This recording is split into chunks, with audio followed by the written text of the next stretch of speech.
Hello, everybody, and welcome. Um, I guess I got a few things, maybe one thing I'm going to talk about before we start in. I can't remember who all is on Evergreen, but if you are on Evergreen, they recently earlier in the year changed to they added Aspen. So I don't know if you've looked at that if you're Evergreen. I was looking at that a lot earlier before Ruth Fraser left.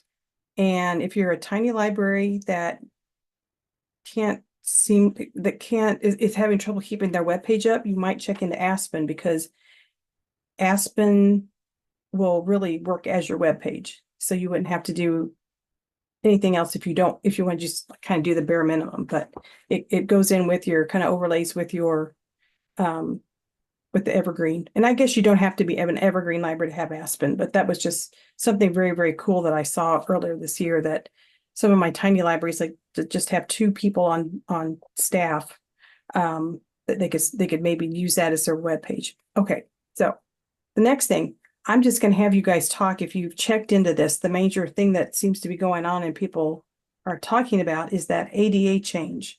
And that's where I put the links on our helpful tools for libraries page. And I'm going to put it up here at the top. I hope you guys can see it. Maybe I should make it bigger. But there's like a fact sheet on there about it, and also this web content accessibility guidelines.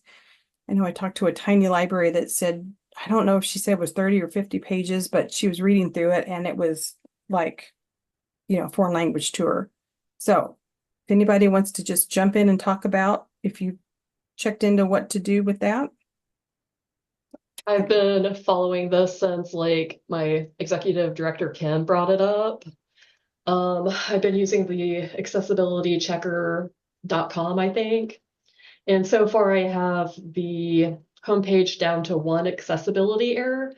However, one thing that the accessibility checker hasn't like really grasped onto is you should be able to navigate using the tab key.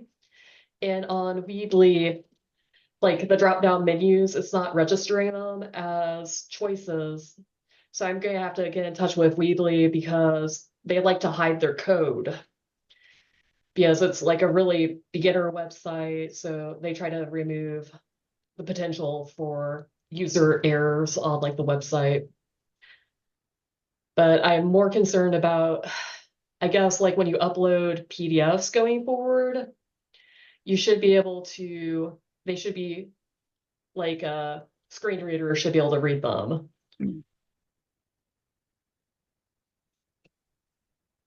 So that is like my major concern is like getting that around. And since I stopped sharing, I put that link in the chat. If any, you can see if anybody wants to show anything what they're working on their page, you can see if you can share your screen if you want to do that. That's really great to get down to only one error, but yeah, I don't know about the PDFs. I seem to have missed out. Is there a new guideline?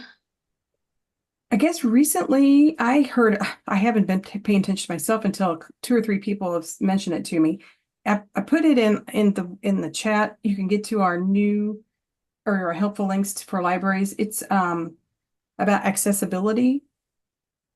Yeah, the deadline's on meeting it.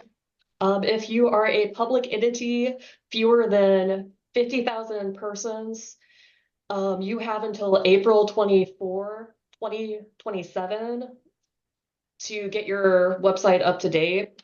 If you have 50,000 or more persons, you have until April 24, 2026.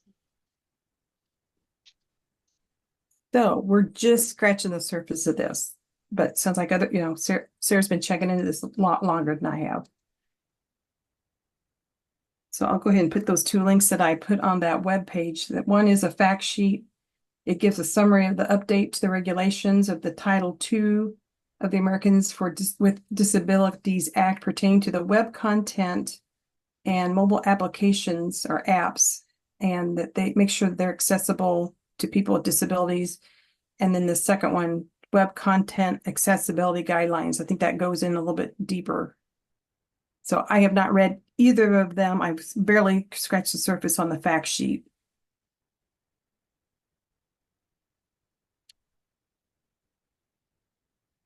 So it's something, if you didn't know about it, I guess it's good to know about it today at least. So don't feel bad if you didn't know about it. It's like one more thing to work with. Exactly. I just found out about it recently and I looked at some of our main page for the accessibility checker, and it looks like we're gonna have to change our whole color scheme, which is gonna be a huge change. And after I found that out, I just kind of had to sit back and think about it a little later, honestly. Yeah. I think it definitely talks about colors and fonts and Yeah, there's a lot to consider with these changes, so. But thankfully, we have a web development firm, Iconic Digital, which many people probably have used. I know they'll help us with it, but we're gonna have to be mindful because it's gonna change a lot. right. Well, let's see. So Sarah, you feel like you've been through it already. Do you want to talk about your page more or? Like with the color scheme, we did have to make some sacrifices to get like contrast to be fully accessible. In previous Webmaster Roundtables, we did cover like tools for accessibility. So this was kind of always on my radar to like keep that in mind. But right now the rules are going to be a lot more stringent. And one thing I have noticed, and I haven't got around to fixing it yet, but with accessibilitychecker.com, there is issues with Wowberry widgets. So I still need to contact my Wowberry contact to see about what they're planning to do with that. If you use like some drop-in features, depending on like the website provider that you have, I have found some of the drop-ins for Weebly, they are not accessible, and I can't get into the code because it's hidden on Weebly. So I've had to do a lot of my own HTML custom, especially like with the Google map. The widget that Weebly is using is not accessible, but thankfully Google makes it easy to insert your own HTML with the map. Sarah, since you've looked at this quite a bit, can you tell me, we have an accessibility widget on our website, Accessibility. Does that impact anything that we have to do or mitigate, maybe, should I say? That I'm not 100% sure on. I haven't used that one in specific. Okay. I would have to do research. Yes, I know, I think it was on accessibilitychecker.com, or maybe it was like another accessibility website I was like using as kind of like a secondary point of view to accessibilitychecker.com. And yeah, so I would just have to do more research on that. Oh, that's okay. I can research it. I just wondered if you knew anything about it. Well, we've had that on our website for, I don't know, a few years now. Mhm. And Yeah. where is it? On hmmpl.org, it's the blue man in the lower left-hand corner. Oh, I see. I'll put your webpage. Yeah, and you can click on it and you can choose whatever accessibility you want. So if you have vision accessibility issues, then you can choose that and it will change the way the colors are rendered. It makes a few typefaces a little bit, adds a little contrast, I think, to it. That actually might give you like a little bit of a advanced head start, actually. Mm-hmm. Because I think that might put you ahead. You Can think you all so? see that? Yeah. There are a lot of options on that site, but Yes. it only applies to the things that are actually the only pages on our website. If we link out to other services such as the catalog, it doesn't apply to those pages. So, Mhm.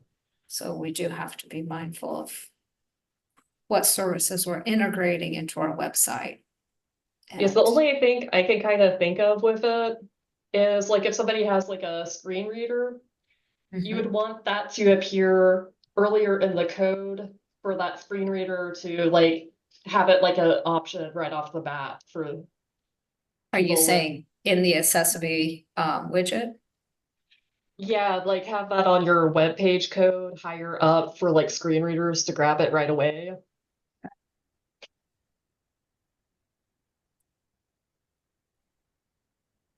Okay, thank you. So yeah, this might be a good thing. You guys can all see this, right? I can, And okay, and did you pay for that extra? yes, we do. Okay. It is a subscription that we pay for.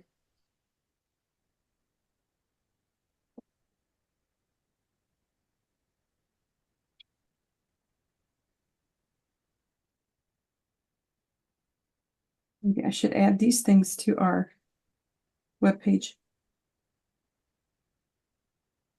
So it was, the other one was, and I put it in the chat, which is gone from me. What was the one that you used, Sarah?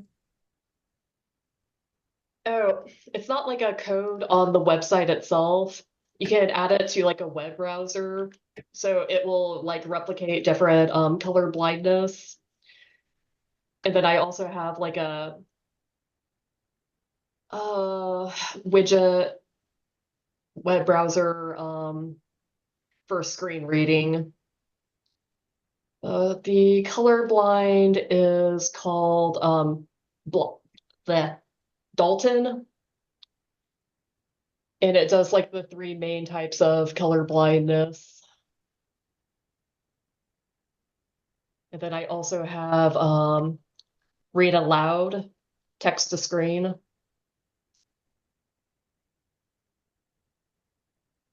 And those I got through like the Chrome store for free.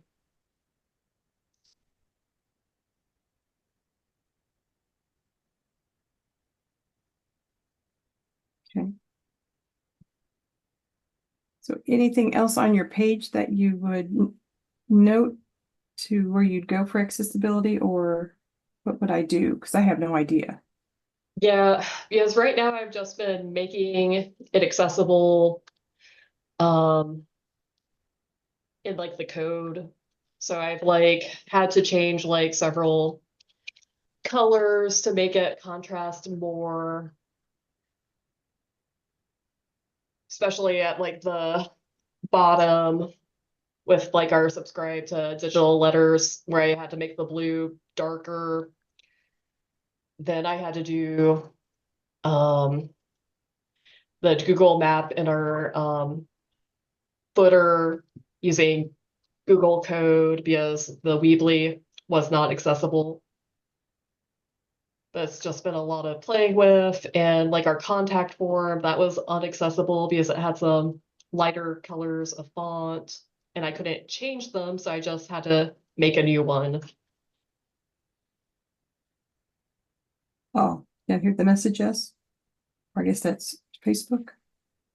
No, it's like a Oh. contact form inside. Oh, Yes, that one's fine. The Facebook one is.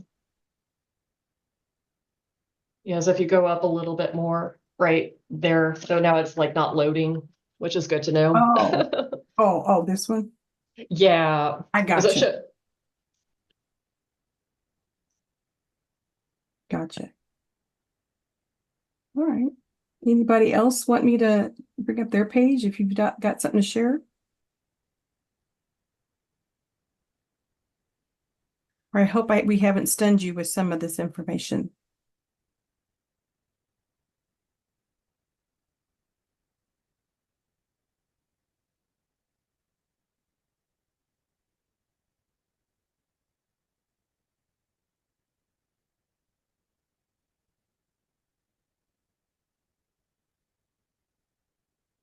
definitely talk away. Or anyone have questions, more questions about this?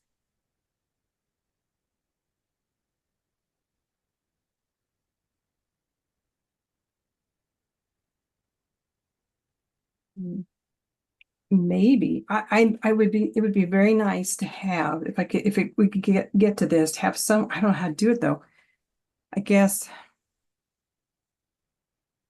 Could we send out I hate sending out, but it's a good way to do it. Send out a survey to ask people what they've been doing with it and adding that to our webpage, like things to check into, or if we could have a webinar, but we got to find the person who knows, what they're talking about, but different platforms, everybody does something different. So what do you guys think would help with this? Or am I making it too much?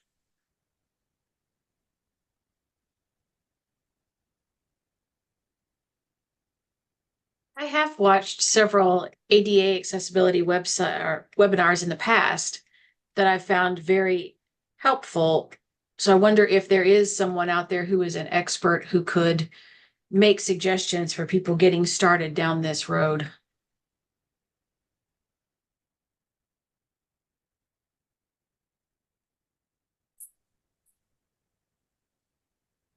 Mhm.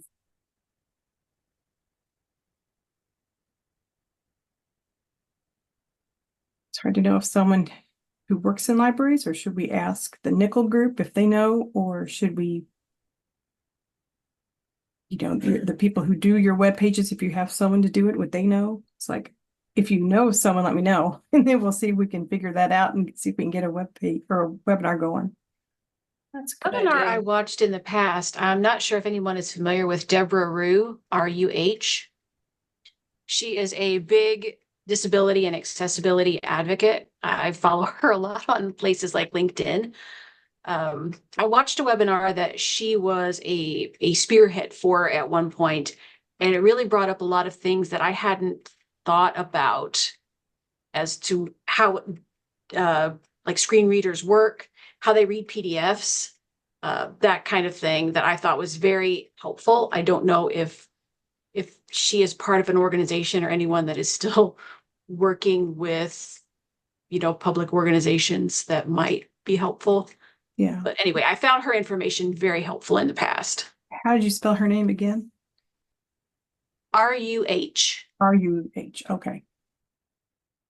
You should, maybe I should put accessibility in. See if I can come up with anything. Is that her? That is her. Okay. Now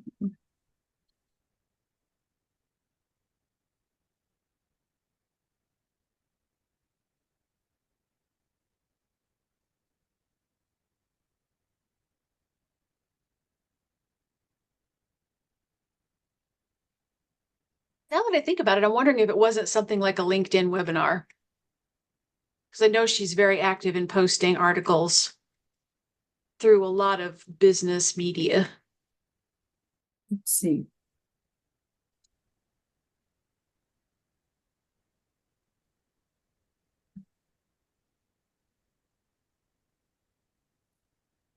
See if I can even get there. Well, I'll just go there. Let's just see.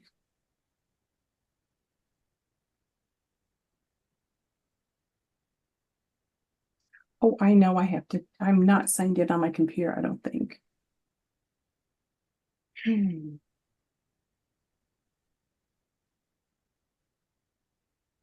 Well, I can dig into that further. See how far it lets me go on this.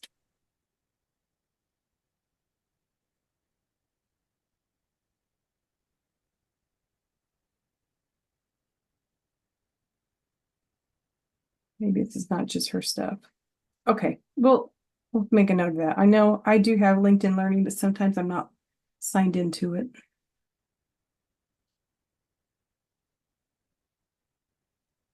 Okay, all right. We'll check into that. Anything else going? Oh, gosh. Brazil, would you want me to bring up your library?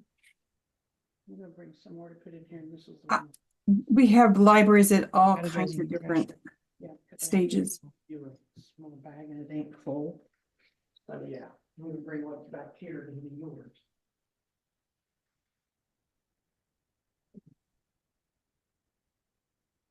Looks nice. Yeah. Well, that's kind of what I did. Hmm. It makes me wonder, since we've changed things to that Aspen, I wonder if they were thinking about that too.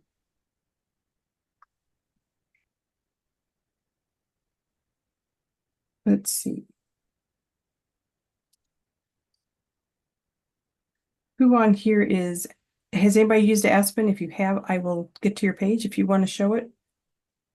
Or I'll link on it. Click on it.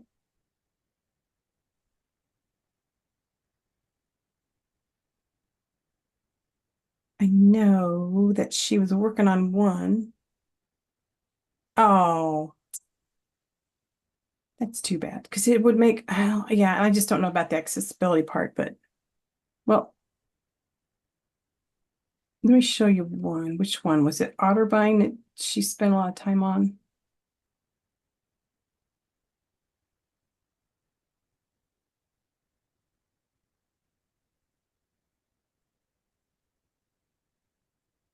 That's quote their catalog, but you could link things to it. Like you can put your, well, I guess if you do have a separate homepage location, you can add in, well, some places you could put in your Google link in there. You could, you've got your website again, resources, Inspire. Seems like, let me back up because she didn't put everything in here. Let me back up. Like she was working on Montpelier's.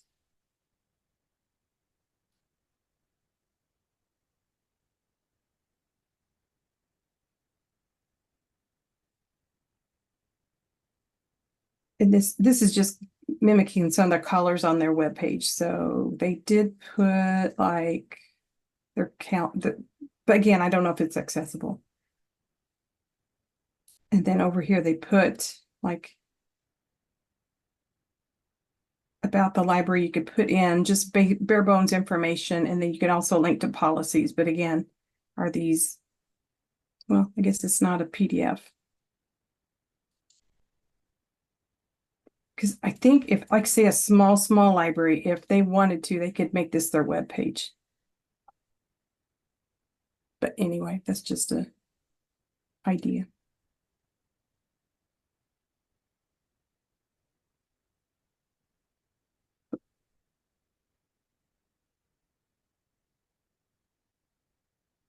I don't know. You would think it would. Public access catalogs. Has anybody checked in with that part?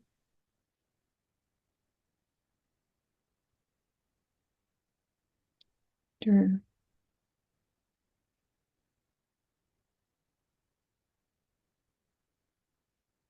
Again, back to Evergreen, if I should ask Courtney about that. Yeah, that makes sense. I just have some libraries that have a hard time just doing a website. Let me see if Courtney would, if she's there, if she's known about it yet. Let me move this over. She's offsite today. Oh, is she offsite? Yeah, at a migration. Do you know, Lisa? What was the question? Do they have, what would they do with accessibility and the Oh. catalogs? I don't know anything about Evergreen. Zero. Okay. I I couldn't would remember say who all. Jeremy would be the person to ask. Yeah. I couldn't remember who all was on the help desk. I don't, Kristen's on the help desk. Oh, okay. Okay. You just submit a ticket and see who answers. I don't know who would answer that kind of question, actually. Zero help. Very sorry. Okay. That's okay. Even I have a hard time remember who does what down there.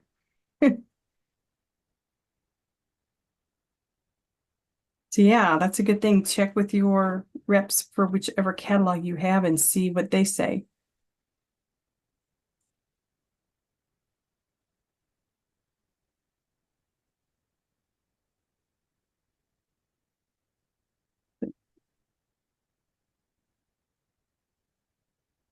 iOS.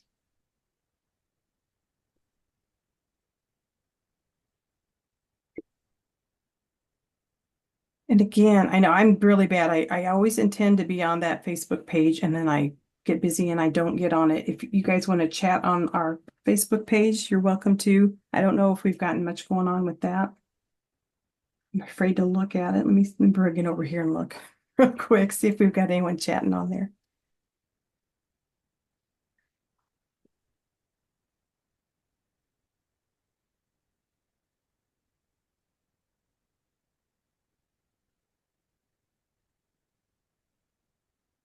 Switch.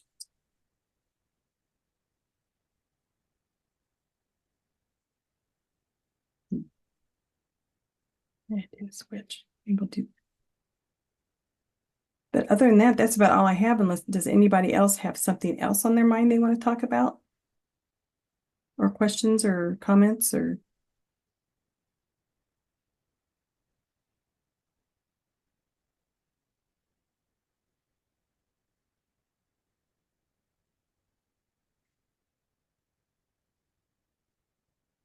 another quiet group.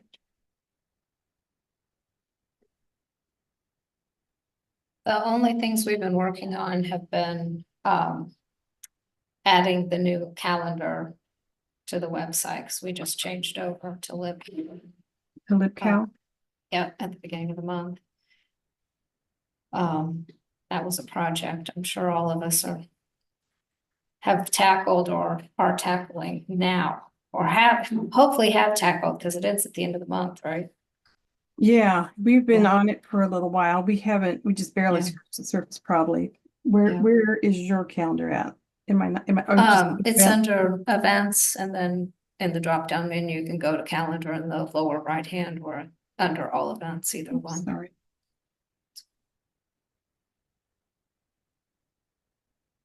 So those are the changes, the new changes for us, which took, quite a bit of time. I don't know about everybody else.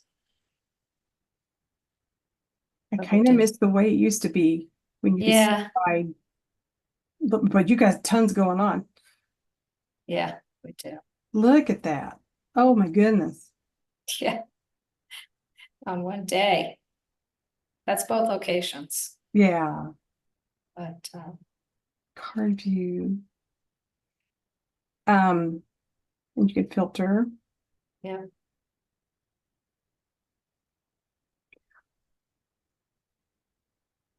I don't, do you guys use it for your events? Like, can people sign up to do like or book rooms, or do you use this for that? Like for study rooms, yes, it's a different link though. Oh, okay. It is under. I think it's under services. Maybe even this one. It's under the services, I think, menu.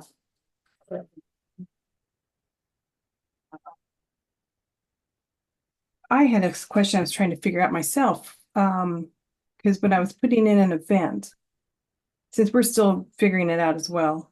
Yeah.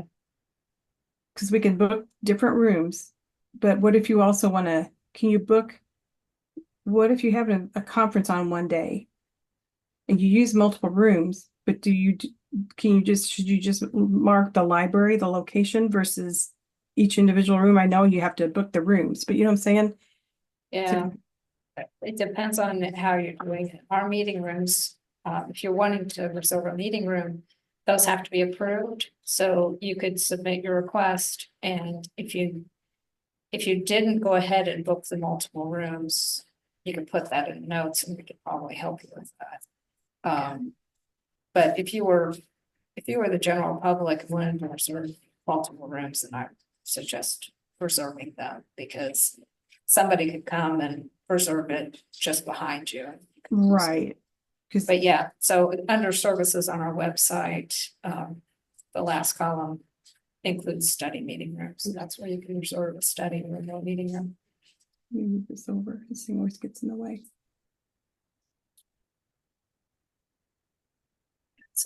Services that Oh, are, yeah, and then that column right underneath it. sorry. I keep hitting it too That's- fast. You're fine. There's- Ah, there. There you go.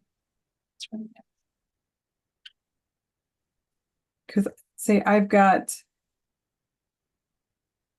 the Differences You conference coming up. And Oh, wow. so when say I did it by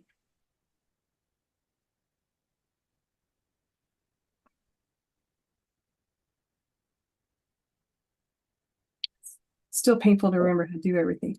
Well, right, because, you know, everything is separate with LibCal. I don't know if anybody else is also using it, but it's separate, so the calendar is dedicated to events only, so people can register for the events we're offering. But then to reserve the study and meeting rooms, that's a different site altogether that they have to go to Mhm. and fill out the form, whatever it is. And I think we haven't done that part yet. You Yeah. can set up your landing page on LibCal to have however many of those things you want on it. Ours does our has our hours on it. It has any of the studying rooms our campuses have as public. It's got some of our appointments modules set up depending on how each library has set their preferences for it.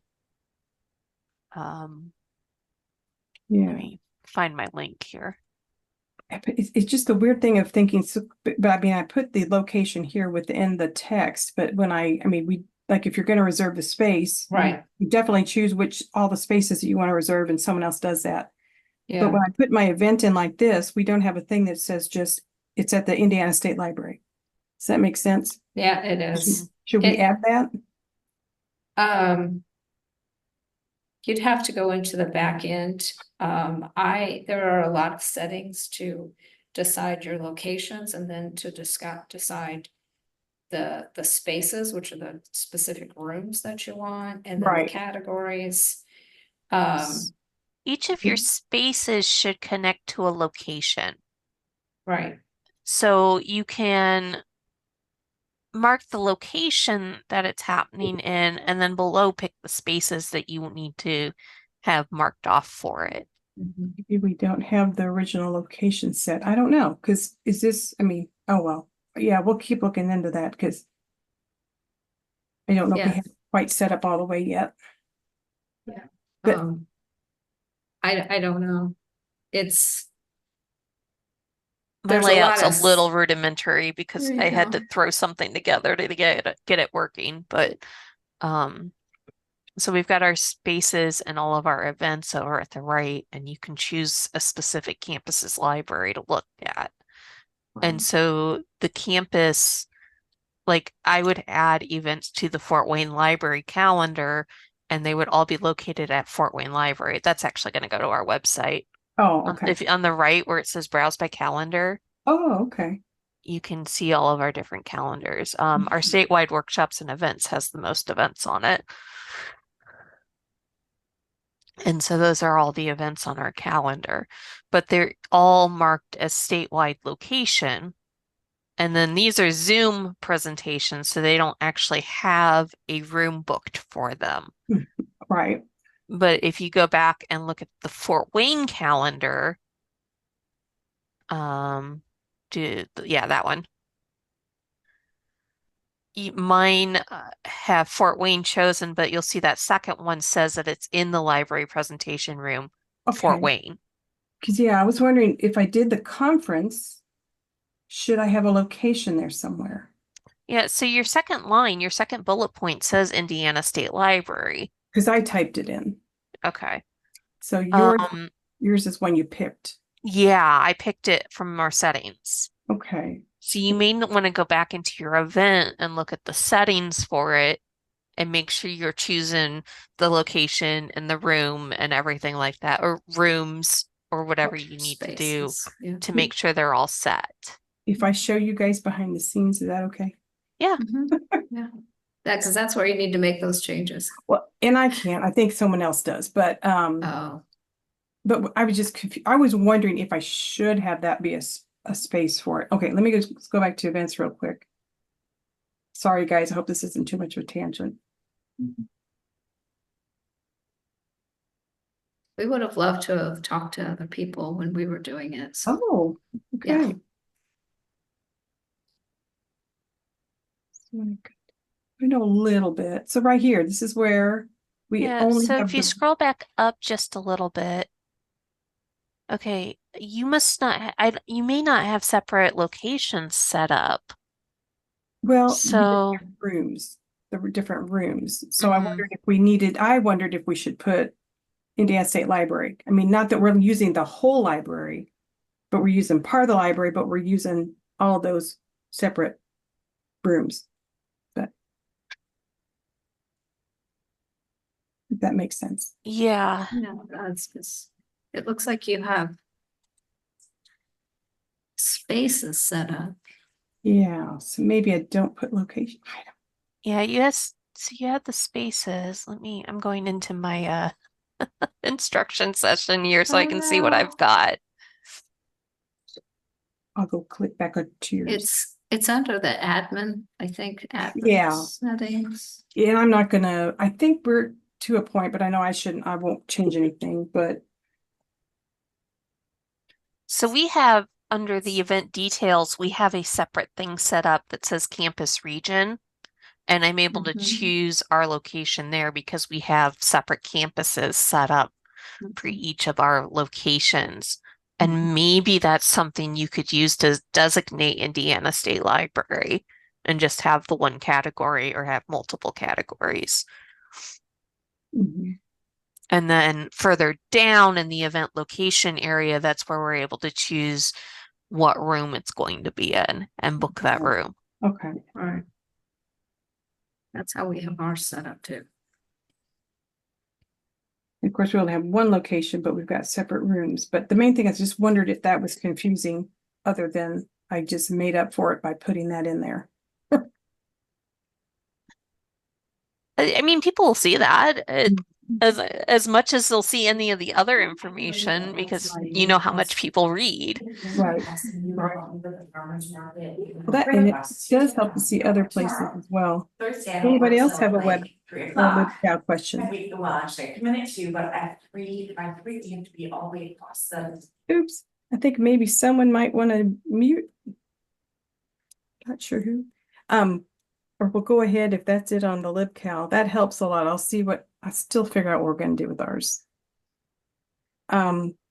Tally asks, any advice, ideas for sharing the launch of a new website?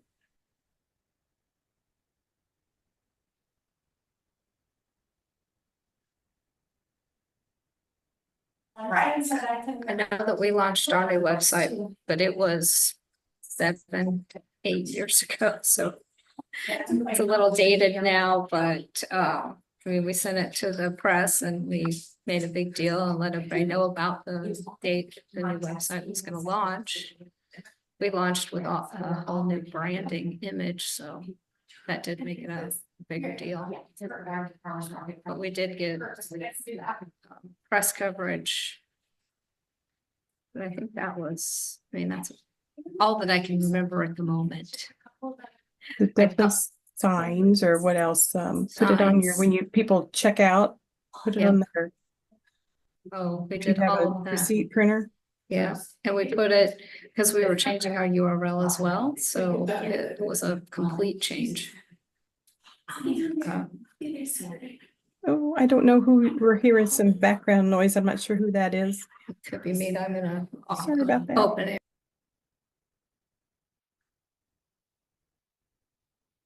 Yeah, does that help, Tally? Do anybody have any other ideas to how to do that?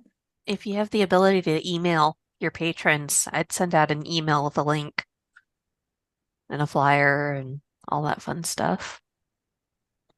And stickers and bookmarks and goodies that they can take with them at the desk. Especially also Facebook, Twitter, Instagram, where else you might use what social media things. And if it's possible, if you have a previous website, just like they said, new link, new URL and everything, get a redirect in place because people will go to the old one. Mhm.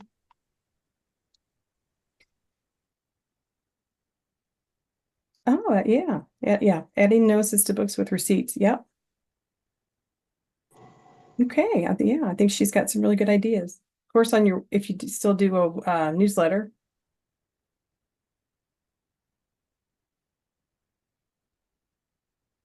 I guess a printed one, because if you have your if you have your newsletter on your website and it's changed, if you don't have a new address, they can't find it.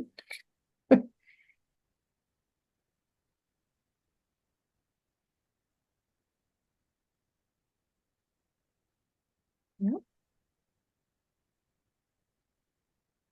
Good point. Archive the old website too, if possible. That's a great idea too. Put on their self-check screens. Yeah.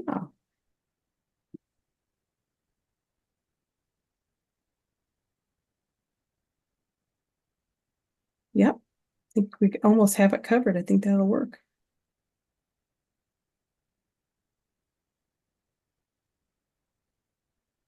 Did we say bookmarks? You probably said that already, didn't you?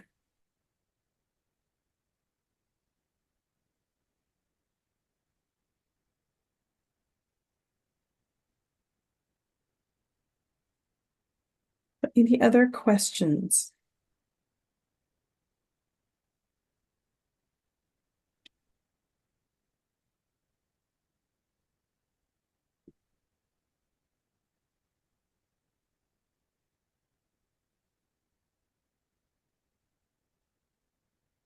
Well, I think we're going to be busy in the back of my mind trying to figure out who we can get to do a webinar. It probably would be next year, if then hopefully we'll find somebody that could talk about these changes. We'll check into that Deborah lady and see who else might be out there. Okay, well, at least we brought it up. Something to think about, see what we can do. In the meantime, I think we're almost, well, we've got a little more than 10 minutes left. Let's see. Let me grab this. If you want an LEU, I will grab that. Put that in the chat. But even, and I like to also, I have, when we do these meetings, I don't get a list for how many people were here. So let me do that real quick. See who all was here. 1, 2, 3. Inibus. Why don't you go ahead and put your name and email in there, even if you don't want an LEU, just so I know who was here. It just makes it easier for me if you want to do that. And I promise I'll get back and look at if you want to, we do kind of have a Facebook group, but we don't really do a whole lot with it. At least I'm really bad about it.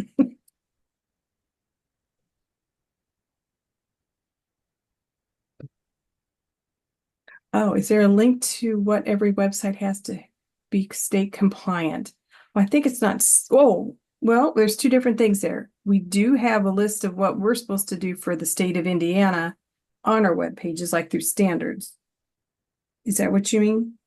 Oh, you do mean standards? Let me get it. I think we do have that.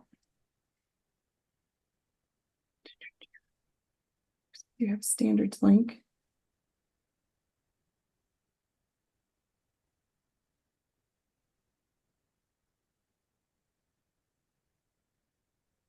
This is a PDF. What page is it on?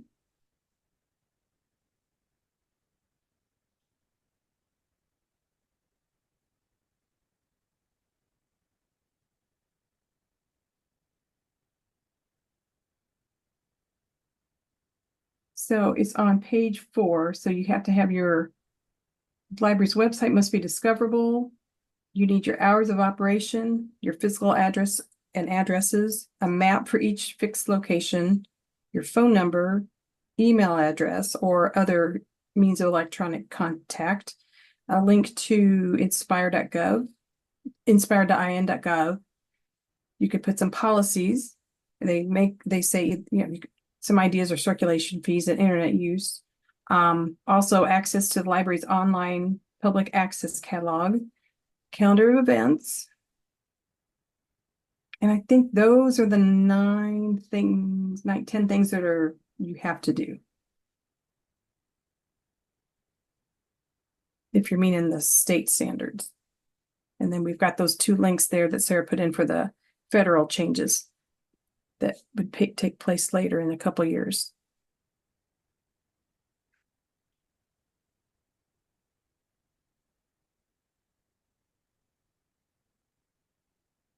Okay, well, you're welcome. I think even I did the web page at my library back in, well, I left that library in 2007. I don't know, maybe the standards weren't in place per se, but I never thought about all those things. But I mean, we did have most of them, I would say, on our webpage. But okay, well, I think if that's it, if anything else, anybody else has anything last minute, we'll probably say goodbye for the day. Oh, the next one is, let me tell you about that. Next one is November 26th. And I think you have to register for each one. So there's the date I'm going to put in the chat. I've already closed up the web page.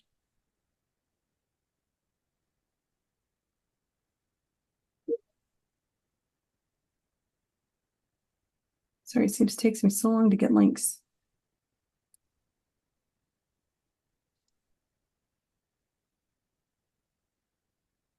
Yeah, just go to our web calendar and just go for the date, and then you can register on that date. And I need to look at next year's to see what we want to do. So far, we've been doing this quarterly. So just let me know if you need to meet less, meet more. But I think that's about it then. Oh, no problem. Oh, you guys are welcome. All right, well, have a great day, weekend, whatever. See you later.